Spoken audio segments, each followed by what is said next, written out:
Je crois que le mouvement #MeToo n'est pas encore arrivé à Chongqing. Non. Mais attends un peu. Tu dis ça, mais dans le monde, il y a 67 femmes milliardaires et 49 d'entre elles sont chinoises.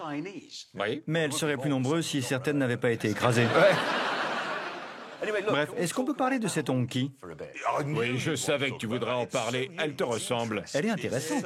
C'est tellement toi. C'est clair. Mauvaise nouvelle, tu ne peux pas la voir en marron. Je la voudrais pas en marron. Oh si, tu la voudrais Tu en adores marron. ça.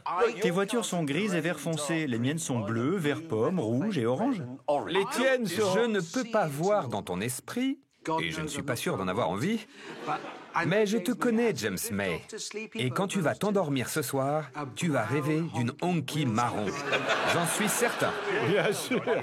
Je n'aime pas les voitures marron. C'est comme quand il dit « Ah, J'aime les chevaux ». C'est faux. Tu n'aimes pas le marron? Tu adores les caisses marron et tu en as. Je n'ai jamais eu de voiture marron, mais la Honky m'intéresse. Alors parlons. Ce que je n'ai pas dit dans le sujet et qui est intéressant, c'est lorsque vous en commandez une, ils envoient un tailleur sur votre lieu de travail. Et il prend vos mesures pour un costume que vous devez porter lorsque vous recevrez la voiture. Vraiment? Oui. J'aimerais être le tailleur qui s'occupera de ton costard quand tu recevras ta Honky. Je pourrais coudre une inscription dessus. Ah bon? Pas en chinois. Ce serait en anglais. serait-ce une amabilité à l'attention de Jeremy? Oui, c'est ça, oui.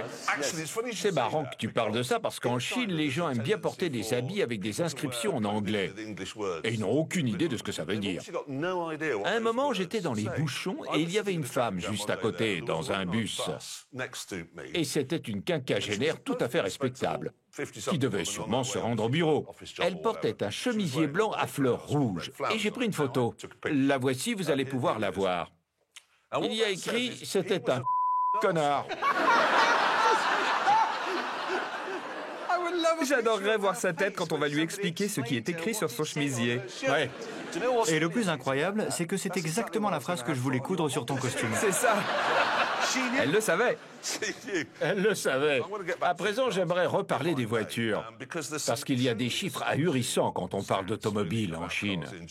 On a un graphique de la production mondiale, et le Royaume-Uni est 10e. On a fabriqué 1 670 000 voitures en 2017, le Japon 8 350 000, et la Chine, voyons, C'est de la folie. 24 millions C'est 800 000 incroyable. voitures ont été produites là-bas. Et le plus extraordinaire, c'est qu'on ne peut pas simplement acheter une voiture et prendre le volant. Il faut s'inscrire à une loterie gouvernementale pour obtenir une plaque d'immatriculation. Et voici un chiffre. À Pékin,